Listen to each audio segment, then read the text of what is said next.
দিন দুয়েক বাদে ৩ ম্যাচের ওয়ানডে সিরিজ খেলতে বাংলাদেশে আসবে পাকিস্তান। নানা কারণে এই সিরিজটা বাংলাদেশের জন্য মহা গুরুত্বপূর্ণ। টি-20 বিশ্বকাপ না খেলায় চলতি বছরের ২.৫ মাস পেরিয়ে যাওয়ার পর প্রথমবার ইন্টারন্যাশনাল ময়দানে নামছে টাইগাররা। প্রায় ৬ মাস পর ওয়ানডে সিরিজ খেলবে বাংলাদেশ দল। ২০২৭ ওয়ানডে বিশ্বকাপে সরাসরি কোয়ালিফাই করতে এই সিরিজটা টাইগারদের জন্য অত্যাধিক গুরুত্বপূর্ণ। কেননা ২০২৭ সালের ৩১ মার্চ পর্যন্ত স্বাগতিক সাউথ আফ্রিকা সহ আইসিসি র্যাঙ্কিংয়ের শীর্ষে থাকা ৯টা দল সরাসরি বিশ্বকাপ খেলার সুযোগ পাবে।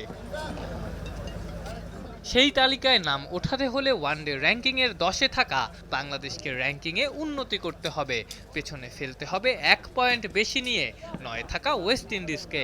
সেক্ষেত্রে পাকিস্তানের বিপক্ষে এই সিরিজ হতে পারে টাইগারদের জন্য অনেক বড় সুযোগ। পাকিস্তানের পর New Zealand, Australia, Bharat, Zimbabwe, south আফ্রিকার সাথে ওয়ানডে সিরিজ খেলবে বাংলাদেশ। প্রতিপক্ষের শক্তিমত্তা বিবেচনায় জিম্বাবুয়ে বাদ দিলে বাকিরা মিরাজদের চেয়ে ঢের এগিয়ে।